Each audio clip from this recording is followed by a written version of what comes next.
문이 왜 안 열리는 거지? 오늘부터 여긴 어머니 방이 아니에요. 이젠 1층 창고가 어머니 방이에요. 창고 아셨죠? 뭐라고? 창고? 어머니 혼자 넓은 방 쓰실 필요 없잖아요. 저는 그날 며느리를 고소하기로 결심했습니다. 제 방문 앞에서 굳어버린 채 손이 덜덜 떨리고 있었죠. 문손잡이가 돌아가지 않았습니다. 어? 저는 다시 한번 손잡이를 잡았습니다. 분명 제 방이었습니다. 30년 동안 제가 살아온 방이었습니다. 그때 뒤에서 목소리가 들렸습니다. 이제부터 어머니 방은 여기예요. 창고 아셨죠? 숨이 턱 막혔습니다. 며느리는 제 옆을 지나 복도 끝 창고 문을 가리켰습니다. 손가락 끝이 너무 자연스러워서 오히려 더 충격이었습니다. 정말 창고에 살라는 건가? 창고? 겨우 그 말만 나왔습니다. 네. 애 방을 만들어야 하잖아요. 어머니 혼자 넓은 방 쓰실 필요 없으시죠? 며느리는 그렇게 말하고는 제 방 안으로 들어가 문을 닫았습니다. 안에서 잠그는 소리가 또렷하게 들렸습니다. 저는 그 자리에 한참을 서 있었습니다. 다리에 힘이 들어가지 않았습니다. 귀가 멍했습니다. 머릿속이 하얗게 비워지는 느낌이었습니다. 얼마나 그렇게 있었을까요? 정신을 차리고 보니 제 발은 1층 구석 창고 앞에 서 있었습니다. 문을 열자 먼지 냄새가 확 올라왔습니다. 창고 안에는 제 이불과 옷가지가 이미 놓여 있었습니다. 구겨진 채로요. 며느리가 언제 옮겨놓은 건지 베개 하나가 바닥에 떨어져 있었습니다. 저는 그 이불 위에 주저앉았습니다. 창문도 없는 좁은 공간. 천장에 작은 전구 하나만이 희미하게 빛나고 있었습니다. 여기서 정말 살라는 건가? 눈물이 날 것 같았지만 나오지 않았습니다. 그냥 가슴이 먹먹했습니다. 저는 평범한 사람이었습니다. 젊었을 때 남편과 함께 작은 식당을 운영했습니다. 새벽 4시에 일어나 장을 보고 밤 10시에 가게 문을 닫았습니다. 손님이 없어도 웃었고 힘들어도 참았습니다. 그렇게 20년을 일했습니다. 그리고 이 집을 지었습니다. 우리 아들 결혼하면 2층은 신혼방으로 주자. 남편과 그렇게 약속했었습니다. 남편은 설계도를 보며 연신 고개를 끄덕였었죠. 하지만 남편은 5년 전에 세상을 떠났습니다. 그 이후로 저는 혼자였습니다. 외롭지 않으려고 아들 내외와 함께 살기로 했습니다. 며느리도 처음엔 좋아했습니다. 어머니, 저희랑 같이 사세요. 혼자 계시면 외로우시잖아요. 저는 고마웠습니다. 정말로요. 며느리는 다정했고 아들은 효자였습니다. 그런데 언제부터였을까요? 며느리의 눈빛이 차가워지기 시작한 게 처음엔 작은 변화였습니다. 아침 인사를 해도 대답이 없었고 밥을 차려도 이걸 먹으라고요? 라는 말만 돌아왔습니다. 저는 최대한 조심했습니다. 말을 아꼈고 눈치를 봤습니다. 집안일도 제가 도맡아 했습니다. 빨래도 청소도 설거지도요. 그런데도 며느리는 계속 저를 피했습니다. 어느 날 아들에게 물어봤습니다. 민서가 며느리가 나한테 화난 것 같은데 내가 뭘 잘못했니? 엄마, 집사람 요즘 예민해. 그냥 말 좀 조심해줘. 말을 조심하라니. 전 아무 말도 하지 않았는데 말입니다. 저는 더 조용히 지냈습니다. 거실에도 나가지 않고 제 방에만 있었습니다. 그랬더니 며느리가 또 말했습니다. 어머니, 집에만 계시지 말고 밖에 좀 나가세요. 답답하시잖아요. 저는 그 말이 무슨 뜻인지 알았습니다. 집에 있지 말라는 뜻이었습니다. 그렇게 몇 달이 지났습니다. 며느리의 태도는 점점 더 노골적으로 변했습니다. 제 물건을 함부로 치웠고 제가 쓰던 컵을 버렸습니다. 어머니, 이거 너무 오래된 거 아니에요? 새 걸로 드릴게요. 그렇게 말하고는 제가 아끼던 찻잔을 쓰레기통에 넣었습니다. 저는 아무 말도 하지 못했습니다. 저는 내가 참으면 되겠지 하며 속으로 삼켰습니다. 그런데 오늘 제 방문이 잠겼습니다. 제 짐이 창고로 옮겨졌습니다. 며느리는 말했습니다. 이제부터 어머니 방은 창고예요. 밤 10시쯤 창고 문틈으로 거실 불빛이 새어 들어왔습니다. 며느리와 아들의 목소리가 들렸습니다. 당신 어머니, 진짜 눈치 없으시네. 아직도 방 앞에 서 계시던데. 금방 적응하실 거야. 빨리 정리해야 해. 내일 인테리어 업체 오기로 했잖아. 저는 이불을 머리까지 뒤집어 썼습니다. 귀를 막고 싶었습니다. 아들아, 넌 정말 그렇게 생각하니? 그날 밤 저는 잠을 이루지 못했습니다. 천장만 바라보다가 조용히 휴대전화를 켰습니다. 그리고 검색창에 이렇게 쳤습니다. 시어머니 학대 고소 가능한가요? 화면에 여러 글이 떴습니다. 변호사 상담 후기, 법률 자문, 판례. 저는 그 중 하나를 눌렀습니다. 하지만 저는 몰랐습니다. 이 검색 한 번이 제 인생을, 그리고 이 가족 전체를 완전히 뒤흔들 거라는 걸요. 며느리가 노린 건 방이 아니었으니까요. 며느리의 진짜 목적은 훨씬 더 컸으니까요. 창고에서 보낸 첫날 밤은 길었습니다. 이불을 덮어도 추웠고 눈을 감아도 잠이 오지 않았습니다. 새벽 5시쯤 저는 일어나 조용히 창고 문을 열었습니다. 아침 준비는 해야지. 부엌으로 가서 쌀을 씻고 국을 끓이기 시작했습니다. 손은 움직였지만 머릿속은 하얗게 비어 있었습니다. 7시쯤 며느리가 부엌으로 내려왔습니다. 얘야, 아침 차렸다. 전 안 먹어요. 맛없는 걸 왜 먹어요? 혼자 많이 드세요. 그렇게 말하고는 냉장고에서 우유만 꺼내 들고 올라갔습니다. 저는 혼자 밥상을 차렸습니다. 국그릇 하나, 반찬 3가지. 아무 맛도 느껴지지 않았습니다. 며느리의 태도가 변한 건 사실 몇 달 전부터였습니다. 처음엔 작은 것들이었습니다. 인사를 해도 고개만 까딱였고 말을 걸어도 네 한마디로 끝났습니다. 그러다 점점 말투가 짧아지고 눈도 제대로 마주치지 않았습니다. 어느 날 저는 용기를 내서 물어봤습니다. 며느리야, 내가 뭘 잘못했니? 불편한 게 있으면 말해줘. 별로요. 그냥 피곤해서 그래요. 그렇게 말하고는 방으로 올라가 버렸습니다. 대체 무슨 오해가 생긴 걸까? 그 이후로 저는 더 조심했습니다. 말을 아꼈고 눈치를 봤습니다. 그러자 집안일 대부분이 자연스럽게 제 몫이 되었습니다. 며느리는 소파에 앉아 TV를 보거나 휴대전화만 들여다봤습니다. 어느 날 저는 몸이 좋지 않아 며느리에게 조심스럽게 말했습니다. 며느리야, 오늘 설거지만 해주면 안 될까? 내가 몸이 좀 안 좋구나. 어머니, 하는 일 없이 집에 계시면서 뭔 큰일 했다고 꾀병이세요? 전 회사 다녀와서 피곤하거든요. 어머니가 하세요. 아프면 얼마나 아프다고. 저도 67살입니다. 몸살기도 있고 허리도 아프고 무릎도 시큰거렸습니다. 하지만 아무 말도 하지 못했습니다. 며느리 말이 맞는 것 같았으니까요. 저는 집에 있고 며느리는 회사에 다녔으니까요. 그러던 어느 날이었습니다. 저는 1층에서 빨래를 개고 있었습니다. 복도 끝, 제 방문이 열려 있었습니다. 며느리가 안에서 무언가를 정리하고 있었습니다. 며느리야? 며느리는 고개를 돌리더니 차갑게 말했습니다. 어머니, 이 방은 이제 애 방으로 쓸 거예요.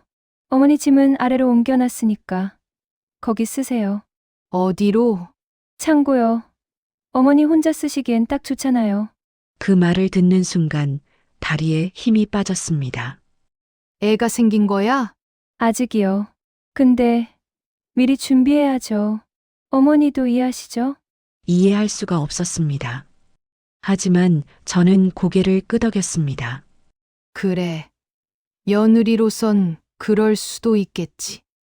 그날부터 저는 창고에서 잤습니다. 좁고 어둡고 춥고 먼지 냄새가 났습니다. 하지만 참았습니다.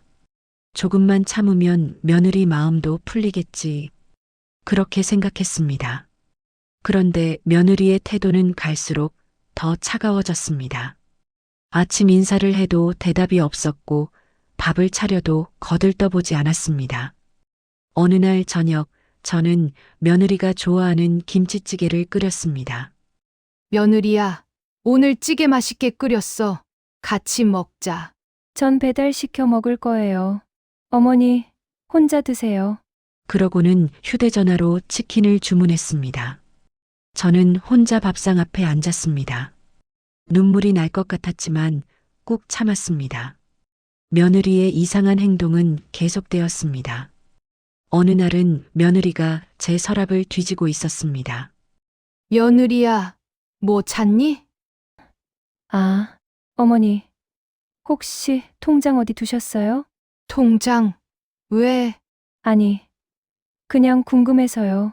관리 좀 도와드리려고. 관리를 도와준다? 저는 이상했지만 대답했습니다. 은행에 맡겨뒀어. 정기예금으로. 얼마나 되는데요? 그건 왜 물어보니? 나중에 어머니 병원비 같은 거 필요하면 써야 하잖아요. 저는 아무 말도 하지 못했습니다. 며느리는 그렇게 말하고는 방문을 닫아버렸습니다. 병원비, 그런 뜻이었을까? 그날 밤 저는 창고 안에서 가만히 앉아 있었습니다. 복도 쪽에서 며느리와 아들의 목소리가 들렸습니다. 당신 어머니 재산 얼마나 있는지 알아? 글쎄, 잘 모르겠는데? 알아봐야 해. 나중에 우리 거 될 텐데. 미리 파악해야죠. 그건 좀 나중에 생각하자. 나중은 무슨, 지금 해야죠. 혹시 어머니가 다른 데 쓰시면 어떡하게? 저는 숨을 죽였습니다. 가슴이 쿵쿵 뛰었습니다. 재산. 그게 목적이었던 건가? 다음 날 아침 저는 아들을 불렀습니다. 민서가, 엄마 좀 보자. 아들은 시계를 보며 대답했습니다. 엄마, 나 회사 가야 해. 무슨 일인데? 너, 며느리랑 내 재산 얘기했니? 엄마, 그게 무슨 소리야? 어젯밤에 들었다. 며느리가 내 통장 물어보고 재산 파악하자고 했잖아. 아들의 얼굴이 굳어졌습니다. 엄마, 그건 나중에 관리 도와드리려고 그런 거야. 오해하지 마. 오해? 엄마, 집사람도 나름 신경 써서 그러는 거야. 너무 예민하게 받아들이지 마요. 저는 할 말을 잃었습니다. 아들은 그렇게 말하고는 현관문을 나섰습니다. 저는 그 자리에 멍하니 서 있었습니다. 내 아들이 정말 저렇게 변한 걸까? 그날 저녁 며느리는 또 제 방을 뒤지고 있었습니다. 휴대전화를 들고 무언가를 열심히 검색하고 있었습니다. 며느리의 휴대전화 화면에 이런 글자가 보였습니다. 부모 재산 상속 미리 받는 방법, 시어머니 재산 관리 법적 권한. 심장이 철렁 내려앉았습니다. 역시 재산이 목적이었구나. 며느리는 제가 있는 줄도 모르고 계속 검색하고 있었습니다. 저는 조용히 방을 나왔습니다. 그날 밤 저는 이불을 뒤집어 쓴 채 생각했습니다. 며느리가 노린 건 방이 아니었습니다. 저를 창고로 몰아넣은 것도 집안일을 떠맡긴 것도 전부 저를 무력하게 만들기 위한 계략이었습니다. 그리고 그 끝에는 제 재산이 있었습니다. 저는 휴대전화를 꺼내 들었습니다. 떨리는 손으로 검색창을 열었습니다. 며느리의 재산 탈취 어떻게 막나요? 여러 글이 떴습니다. 법률 상담, 재산 보호 방법, 성년후 견제도. 저는 그 중 하나를 눌렀습니다. 그리고 조용히 다짐했습니다. 더 이상 당하고만 있을 순 없어. 하지만 저는 아직 몰랐습니다. 며느리의 계획이 이미 훨씬 더 깊이 진행되고 있다는 거를요. 며느리가 제 휴대전화를 가져간 건 그 다음 날이었습니다. 저는 잠깐 화장실에 갔다가 돌아왔습니다. 방 안 작은 선반 위에 두었던 휴대전화가 사라졌었습니다. 저는 주변을 둘러봤습니다. 바닥도 이불 속도 뒤졌습니다. 그때 복도 쪽에서 며느리 목소리가 들렸습니다. 작게 혼잣말처럼 이것밖에 없나? 그럼 120억은 어디로 간 거지? 심장이 철렁 내려앉았습니다. 저는 조용히 문틈으로 다가갔습니다. 며느리가 제 휴대전화를 들고 있었습니다. 화면을 이리저리 넘기며 뭔가를 확인하고 있었습니다. 통장은 이거 하나뿐이네. 8천만 원? 말도 안 돼. 건물 팔았으면 최소 100억은 넘는데. 며느리는 휴대전화를 더 세게 쥐었습니다. 그리고 또 중얼거렸습니다. 어디 숨겨뒀지? 다른 은행. 아니면 명예 바꿨나? 저는 숨이 멎는 것 같았습니다. 120억. 제가 남편과 함께 30년 동안 일해서 마련한 돈입니다. 몇 년 전 상가 건물을 팔아서 안전하게 금융자산으로 동결해둔 돈이죠. 며느리는 그 돈을 알고 있었습니다. 며느리가 노린 건 방이 아니었습니다. 처음부터 재산이었습니다. 저를 창고로 밀어낸 것도, 집안일을 떠맡긴 것도, 휴대전화를 뒤진 것도 전부 그 돈을 손에 넣기 위한 계략이었습니다. 그래서 그렇게 대했던 거구나. 저는 문 앞에 그대로 서 있었습니다. 다리에 힘이 들어가지 않았습니다. 간신히 몸을 틀어 세탁실로 피했습니다. 며느리는 제 휴대전화를 선반 위에 놓고 방을 나갔습니다. 저는 며느리가 나간 후 조용히 방 안으로 들어와 휴대전화를 집어들었습니다. 화면에는 제 은행 앱이 켜져 있었습니다. 비밀번호까지 뚫고 들어간 흔적이 선명했습니다. 손이 덜덜 떨렸습니다. 그날 저녁 저는 용기를 냈습니다. 며느리와 아들이 거실에서 TV를 보고 있을 때 저는 그들 앞에 섰습니다. 너희들 얘기 좀 하자. 며느리는 TV를 보며 대답했습니다. 무슨 얘기요? 왜 내 휴대전화를 봤니? 며느리의 손이 멈췄습니다. 고개를 천천히 돌렸습니다. 표정은 전혀 놀라지 않았습니다. 아, 그거요? 어머니 문자 확인해 드리려고 그랬어요. 문자? 네, 어머니. 은행 문자 와 있길래 혹시 이상한 거래 있나 봤죠. 요즘 보이스피싱 많잖아요. 거짓말이었습니다. 며느리의 눈빛이 너무 담담해서 오히려 더 소름이 돋았습니다. 저는 한 번 더 물었습니다. 그럼 왜 내 방을 창고로 옮겼니? 그건 이미 말씀드렸잖아요. 애방 만든다고요. 애가 생긴 것도 아니잖니. 며느리는 리모컨을 내려놓았습니다. 그리고 저를 똑바로 바라봤습니다. 어머니, 솔직히 말할게요. 어머니 혼자서 왜 넓은 방을 쓰세요? 애방도 없는데. 그게 무슨 말이냐? 나중에 이 집 다 우리 거 될 텐데. 미리 정리하는 거예요. 이상한 거 아니잖아요? 그 말을 듣는 순간 제 다리 힘이 스르르 풀렸습니다. 옆 소파에 겨우 앉았습니다. 나중에 다 너희 거라니. 당연하죠. 어머니 돌아가시면 아들이 상속받는 거 아니에요? 며느리는 너무 당연하다는 듯이 말했습니다. 저는 아들을 봤습니다. 민서가, 너도 그렇게 생각하니? 아들은 눈을 피했습니다. 엄마, 며느리 말이 틀린 건 아니잖아. 뭐, 어차피 나중엔 내가 물려받을 거고, 그냥 집사람이 미리 정리하는 거잖아. 왜 그렇게 예민하게 받아들여요? 저는 할 말을 잃었습니다. 아들아, 내가 이런 사람과 살고 있었구나. 며느리는 자리에서 일어났습니다. 그리고 냉장고에서 물을 꺼내 마시며 말했습니다. 어머니, 솔직히 우리도 힘들어요. 앞으로 애 낳으면 돈 엄청나게 들잖아요. 어머니 재산 있으시면 좀 도와주셔야 하는 거 아니에요?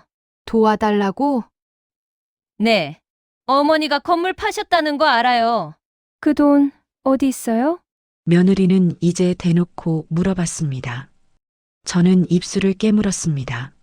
그건 내가 알 일이 아니다. 왜 제가 알 일이 아니에요? 나중에 어차피 우리 거 될 건데 미리 알려주시면 안 돼요? 며느리의 목소리가 점점 높아졌습니다. 어머니, 우리가 어머님 모시고 산다고 얼마나 힘든 줄 아세요? 집안일도 안 하시고, 방은 혼자 차지하시고, 그 정도면 좀 도와주셔야 하는 거 아니에요? 제가 집안일 다 했는데 제가 안 한다니 며느리의 억지에 기가 막혔습니다. 저는 눈을 감았습니다. 귀를 막고 싶었습니다. 하지만 며느리의 목소리는 계속 들렸습니다. 120억 어디 있어요? 어머니 혼자 쓰실 것도 아니잖아요. 우리한테 주세요. 그날 밤 저는 달빛조차 들어오지 않는 창고방으로 들어왔습니다. 문을 닫고 이불 속으로 파고들었습니다. 눈물이 났습니다. 처음으로 소리내어 울었습니다. 내가 이렇게까지 당해야 하나. 며느리가 노린 건 돈이었습니다. 아들은 며느리 편이었습니다. 저는 이 집에서 완전히 혼자였습니다. 1시간쯤 울었을까요? 눈물이 마르고 나자 오히려 머리가 맑아졌습니다. 저는 이불을 걷어내고 일어나 앉았습니다. 휴대전화를 꺼냈습니다.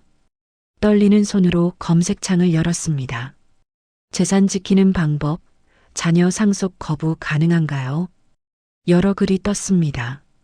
유언장 작성, 신탁, 증여 철회, 법률 상담. 저는 그 중 하나를 눌렀습니다. 그리고 화면을 천천히 읽어 내려갔습니다. 새벽 3시쯤 저는 단 하나의 결심을 했습니다. 더 이상 당하고만 있을 순 없었습니다. 저는 조용히 가방을 챙기기 시작했습니다. 옷 몇 벌, 통장, 도장, 신분증, 그리고 남편이 남긴 유일한 사진 한 장. 짐을 다 챙기고 나니 새벽 4시였습니다. 저는 창고 문을 열고 조용히 밖으로 나왔습니다. 현관문을 열기 전 저는 한번 뒤를 돌아봤습니다. 30년 동안 살았던 집, 남편과 꿈꾸던 집, 아들을 키운 집. 하지만 이제 이 집은 제 집이 아니었습니다. 저는 고개를 돌리고 문을 열었습니다. 그날 새벽 저는 집을 나왔습니다. 어디로 가야 할지 몰랐지만 일단 걸었습니다. 가방 하나 들고 천천히 그러나 멈추지 않고 걸었습니다. 해가 뜨기 시작했습니다. 저는 공원 벤치에 앉아 휴대전화를 켰습니다. 그리고 저장해뒀던 번호로 전화를 걸었습니다. 안녕하세요. 법률상담센터입니다. 저는 천천히 입을 열었습니다. 저 상담받고 싶은데요. 네, 말씀하세요. 며느리가 제 재산을 노리는 것 같습니다. 어떻게 해야 할까요? 전화기 너머로 상담사의 목소리가 들렸습니다. 사무실로 오셔서 자세히 말씀해 주시겠어요? 법률상담센터는 작은 건물 3층에 있었습니다. 저는 계단을 천천히 올라갔습니다. 무릎이 시큰거렸지만 멈추지 않았습니다. 문을 열고 들어가자 젊은 변호사가 저를 맞아주었습니다. 어르신, 어서 오세요. 여기 앉으세요. 저는 숨을 깊이 들이마셨습니다. 저는 가방에서 메모지를 꺼냈습니다. 며칠간 정리한 내용들이었습니다. 며느리가 제 방을 빼앗고 창고로 보냈습니다. 그리고 제 휴대전화를 몰래 보고 재산을 요구했습니다. 변호사는 메모를 받아 천천히 읽었습니다. 언제부터 이런 일이 있었나요? 몇 달 전부터요. 처음엔 말투가 차가워지더니 나중엔 아예 방을 빼앗았습니다. 증거가 있으신가요? 저는 휴대전화를 꺼냈습니다. 며느리와 주고받은 문자, 통화 녹음, 휴대전화 사용 기록까지 모두 캡처해뒀습니다. 변호사는 화면을 넘기며 고개를 끄덕였습니다. 시어머니를 고의로 격리하고 재산을 노린 정황이 명확하네요. 법적으로 충분히 대응할 수 있습니다. 정말요? 네, 학대, 재산 침해 시도로 고소할 수 있습니다. 그리고 재산 보호 조치도 함께 진행하시는 게 좋겠습니다. 저는 가슴이 두근거렸습니다. 처음으로 누군가 제 편이 되어주는 것 같았습니다. 변호사는 몇 가지 서류를 건네주었습니다. 일단 재산부터 보호하세요. 신탁이나 유언 공증을 추천해드립니다. 신탁이요? 네, 재산을 신탁회사에 맡겨두시면 어르신 허락 없이는 아무도 손댈 수 없습니다. 저는 고개를 끄덕였습니다.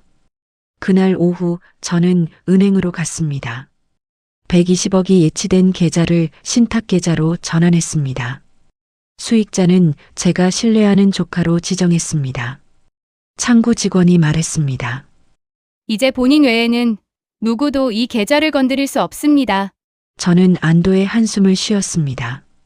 며칠 뒤 아들에게서 전화가 왔습니다. 엄마 어디 계세요? 집에 안 들어오시고. 나 집 나왔다. 네?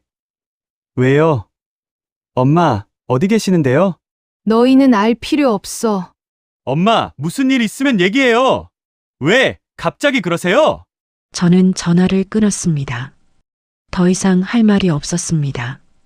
그날 저녁 제가 묵고 있던 작은 여인숙 앞에 아들과 며느리가 찾아왔습니다. 어떻게 알았는지 아들은 제 앞에 섰습니다. 엄마, 왜 이러세요? 집으로 가요. 난 안 가. 어머니, 오해 푸시고 들어가세요. 제가 잘못했어요. 며느리는 눈물까지 글썽였습니다. 하지만 저는 흔들리지 않았습니다. 오해가 아니야. 네가 내 휴대전화 봤잖아. 120억 어디 있냐고 물어봤잖아. 며느리의 얼굴이 굳어졌습니다. 그건 그냥 감정이 좀 그랬던 거예요. 제가 그날따라 힘들어서. 감정? 넌 몇 달 동안 날 창고에 가뒀다. 그게 감정이니? 며느리는 아무 말도 하지 못했습니다. 아들이 끼어들었습니다. 엄마, 며느리가 사과했잖아요. 우리 이렇게 망하게 할 거예요? 저는 아들을 똑바로 바라봤습니다. 망하게 한다니. 너희가 날 어떻게 대했는지 알아? 그건 집사람이 좀 예민했던 거고. 넌 나를 외면했어. 아들은 입을 다물었습니다. 저는 천천히 말했습니다. 내가 잃은 건 방이 아니야. 너희에 대한 내 믿음과 신뢰다. 며느리가 울먹였습니다. 어머니, 다시 기회 주세요. 정말 잘할게요. 기회는 이미 줬어. 넌 그 기회를 버렸고. 저는 가방을 들었습니다. 그리고 마지막으로 말했습니다. 그리고 120억. 그 돈 너희가 절대 못 건드려. 이미 다른 이름으로 동결해뒀어. 며느리의 얼굴이 하얗게 질렸습니다. 뭐라고요? 신탁 계좌로 옮겼다. 내가 죽어도 너희한텐 안 가. 며느리는 두 손으로 입을 막았습니다. 아들은 그저 멍하니 서 있었습니다. 저는 그들을 지나쳐 걸어갔습니다. 뒤에서 며느리가 소리쳤습니다. 어머니, 그럼 우리는 어떡해요? 약속했잖아요. 저는 돌아보지 않았습니다. 약속? 저는 아무 약속도 한 적 없었습니다. 며칠 후 변호사에게서 연락이 왔습니다. 며느리 측에서 합의 요청이 들어왔습니다. 합의요? 네, 고소를 취하해달라고 하네요. 대신 어르신께 사과하고 더 이상 연락하지 않겠다고 합니다. 저는 잠시 생각했습니다. 조건이 하나 있어요. 말씀하세요. 제 집을 제 조카에게 증여할 겁니다. 아들한테는 한 푼도 안 줄 거예요. 변호사는 잠시 침묵했습니다. 확실히 결심하신 건가요? 네. 알겠습니다. 그렇게 진행하겠습니다. 그렇게 모든 관계가 끝났습니다. 아들은 더 이상 연락하지 않았고 며느리도 사라졌습니다. 저는 작은 원룸을 얻어 이사했습니다. 짐은 많지 않았습니다. 가방 하나면 충분했습니다. 창문은 작았지만 햇빛은 잘 들어왔습니다. 따뜻한 공기로 가득 찬 저만의 공간이었습니다. 어느 날 오후 저는 창가에 앉아 커피를 마셨습니다. 가슴이 따뜻해졌습니다. 며느리에게 당했을 때 저는 제가 무력하다고 생각했습니다. 하지만 아니었습니다. 저는 자신을 지켜냈습니다. 조카가 찾아왔습니다. 고모, 괜찮으세요? 응, 괜찮아. 오히려 마음이 편해. 조카는 제 손을 잡았습니다. 고모, 집 져 주시는 거 정말 괜찮으세요? 오빠한테 주셔도. 아니야. 넌 나를 믿어줬잖아. 그걸로 충분해. 조카는 눈시울을 붉혔습니다. 저는 웃으며 말했습니다. 나 이제 새로 시작하려고. 혼자서도 잘 살 수 있어. 고모, 정말 대단하세요. 대단한 게 아니야. 그냥 나를 지킨 거지. 그날 밤 저는 창문을 열었습니다. 시원한 바람이 들어왔습니다. 저는 깊게 숨을 들이마셨습니다. 여보, 내가 잘한 거 맞지? 남편이라면 뭐라고 했을까요? 아마 이렇게 말했을 겁니다. 당신이 오라. 당신을 지켜야지. 저는 눈을 감았습니다. 눈물이 흘렀지만 슬프지 않았습니다. 오히려 후련했습니다. 며느리는 제게서 방을 빼앗으려 했습니다. 하지만 제가 찾은 건 더 큰 자유였습니다. 돈도 집도 중요하지 않았습니다. 제가 지킨 건 저 자신이었습니다. 다음 날 아침 저는 공원을 산책했습니다. 벤치에 앉아 사람들을 구경했습니다. 어떤 노부부가 손을 잡고 걸어갔습니다. 어떤 할머니는 손주와 함께 웃고 있었습니다. 저는 혼자였지만 외롭지 않았습니다. 휴대전화가 울렸습니다. 모르는 번호였습니다. 여보세요? 어머니, 아들이었습니다. 저는 잠시 망설였습니다. 어머니 죄송합니다. 제가 정말 잘못했습니다. 아들의 목소리가 떨렸습니다. 제 말이 다 맞다고, 저를 지켜주지 못해 죄송하다고, 용서해달라는 게 아니라고, 그냥 죄송하다고 말하고 싶었다고 했습니다. 저는 한참을 침묵했습니다. 그리고 천천히 입을 열었습니다. 너도 힘들었겠구나. 어머니, 하지만 난 아직 준비가 안 됐어. 미안하다. 네, 알겠습니다. 저는 전화를 끊었습니다. 용서할 수 있을까요? 모르겠습니다. 하지만 지금은 저 자신을 돌볼 시간이었습니다. 지금 저는 작은 원룸에서 지냅니다. 10평도 안 되는 공간입니다. 창문은 작지만 햇빛은 잘 들어옵니다. 아침에 일어나면 제일 먼저 창문을 엽니다. 시원한 바람이 들어옵니다. 그 바람이 참 좋습니다. 30년을 살았던 2층 안방보다 이 작은 원룸이 더 편합니다. 여기선 눈치 볼 사람이 없으니까요. 저는 요즘 새로운 일상을 만들어가고 있습니다. 아침 7시에 일어나서 산책합니다. 근처 공원을 천천히 한 바퀴 돕니다. 예전엔 며느리 눈치 보느라 아침마다 부엌에만 서 있었는데 이제는 제 시간이 생겼습니다. 산책하다 보면 같은 시간에 운동하는 할머니들을 만납니다.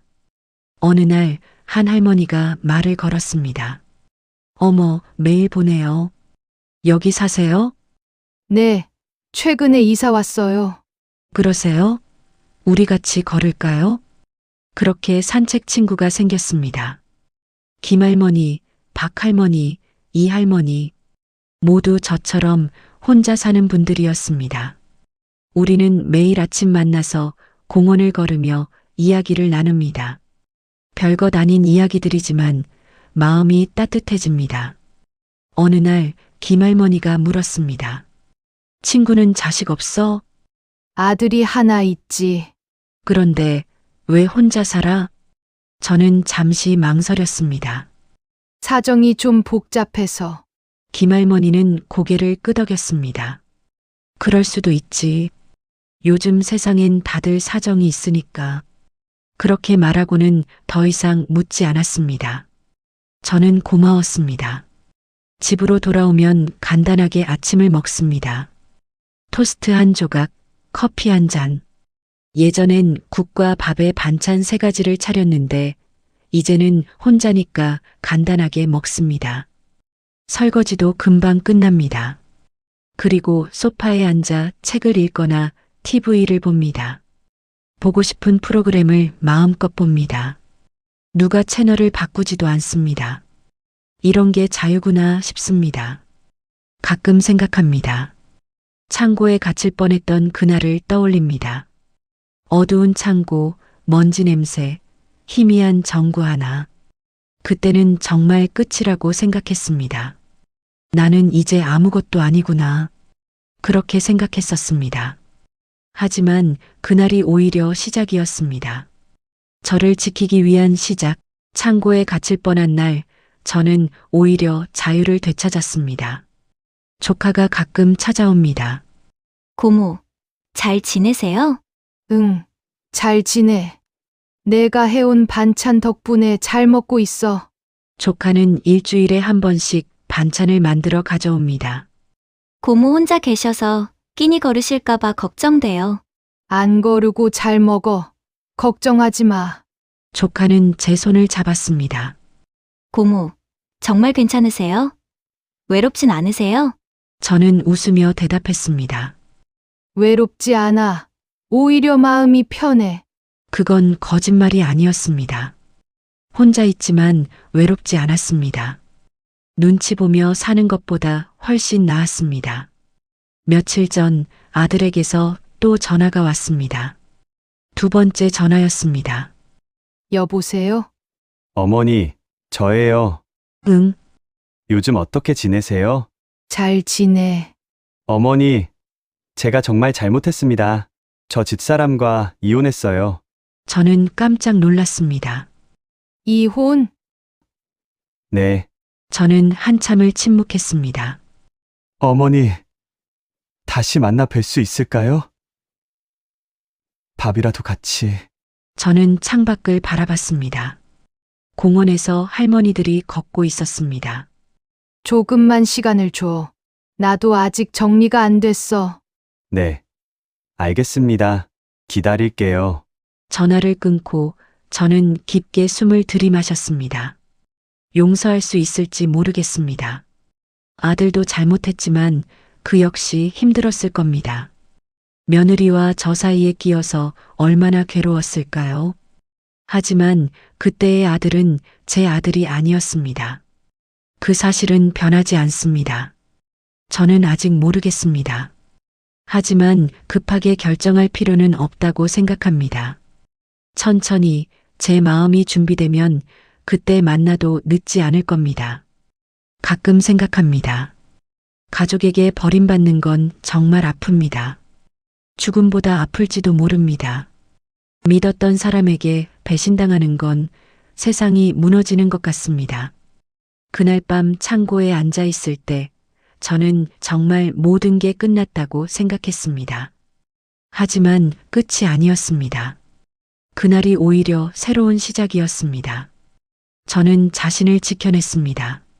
재산도, 존엄도, 자유도, 그리고 그것만으로도 충분하다는 걸 배웠습니다. 저는 창가에 앉아 일기를 썼습니다. 예전엔 일기를 쓸 시간도 없었는데 이제는 매일 조금씩 씁니다. 일기를 덮고 저는 창밖을 바라봤습니다. 해가 지고 있었습니다. 노을이 참 예뻤습니다. 제가 살던 집은 이미 조카에게 주었습니다. 조카는 그 집을 팔지 않고 그대로 두고 있습니다. 고모, 혹시 마음 바뀌시면 언제든 돌아오세요. 아니야. 난 여기가 좋아.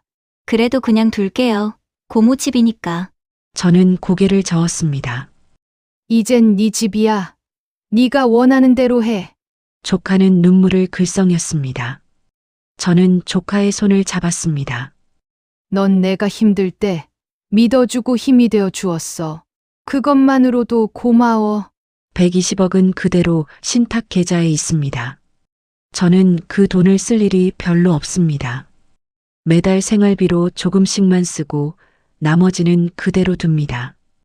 언젠가 제가 세상을 떠나면 그 돈은 조카에게 갈 겁니다. 조카는 사양했지만 저는 이미 결정했습니다. 제 재산은 저를 믿어준 사람에게 가야 한다고 생각합니다. 요즘 저는 봉사활동을 시작했습니다. 동네 복지관에서 일주일에 2번 독거노인분들께 도시락을 배달합니다. 처음엔 제가 받는 처지이었는데 이제는 드리는 처지가 되었습니다. 어느 할머니 댁에 도시락을 드리러 갔을 때였습니다. 고맙습니다. 바쁘실 텐데 이렇게 와주시니. 아니에요. 저도 즐거워서 하는 거예요. 혹시 자식분들이랑 사세요? 아니요. 혼자 살아요. 그래도 외롭지 않으시겠어요. 이렇게 밝으시니까. 저는 웃었습니다. 외롭지 않냐는 질문에 이제는 자신 있게 대답할 수 있습니다. 외롭지 않아요. 제가 저를 지켰거든요. 지난주 아들에게서 문자가 왔습니다. 어머니, 오늘 어머니 생신이죠. 축하합니다. 건강하세요. 언제든 연락 주세요. 기다리겠습니다. 저는 문자를 읽고 한참을 생각했습니다. 그리고 답장을 보냈습니다. 고맙다. 나도 내가 건강하길 바란다. 짧은 문자였지만 제 마음을 담았습니다. 아직 만날 준비는 안 되었지만 미워하진 않습니다. 언젠가 시간이 지나면 만날 수도 있을 겁니다. 하지만 그건 제가 준비되었을 때입니다. 저는 지금 행복합니다. 큰 집도 많은 재산도 필요 없습니다. 작은 원룸, 따뜻한 햇빛, 산책할 수 있는 공원, 그리고 저를 믿어주는 사람들. 그것만으로 충분합니다. 창고에 갇힐 뻔했던 그날, 저는 모든 걸 잃었다고 생각했습니다. 하지만 오히려 더 많은 걸 얻었습니다. 자유, 존엄, 그리고 저 자신. 어느 날 저녁, 저는 창가에 앉아 하늘을 바라봤습니다. 별이 반짝였습니다. 남편 생각이 났습니다. 여보, 나 잘 살고 있어. 걱정하지 마.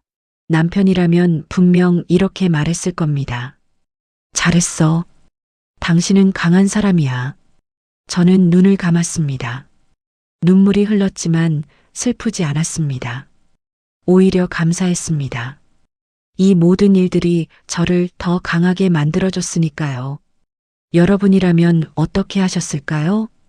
가족에게 상처받았을 때 참으셨을까요? 아니면 떠나셨을까요? 정답은 없다고 생각합니다. 누구는 참는 게 맞을 수도 있고, 누구는 떠나는 게 맞을 수도 있습니다. 하지만 한 가지는 확실합니다. 우리는 스스로를 지킬 권리가 있다는 것. 나이가 들었다고, 부모라고 참기만 할 필요는 없습니다. 우리도 존중받을 권리가 있습니다. 우리도 행복할 권리가 있습니다. 저는 지금 제 인생을 살고 있습니다. 며느리도 아들도 아닌 오롯이 제 인생을. 그리고 그게 가장 소중하다는 걸 배웠습니다. 창문은 작지만 공기는 더 맑습니다. 방은 좁지만 마음은 더 넓습니다. 혼자지만 외롭지 않습니다. 저는 지금 자유롭습니다. 그리고 행복합니다. 여러분도 자신을 지키며 살아가시길 바랍니다. 여러분의 이야기를 댓글로 들려주세요. 함께 위로하고 응원하겠습니다. 8개월 후 주인공은 아들과 조용한 식사 자리를 가졌습니다. 완전한 화해는 아니었지만 서로를 이해하려 노력했습니다. 주인공은 여전히 혼자 살며 자신의 삶을 즐기고 있습니다.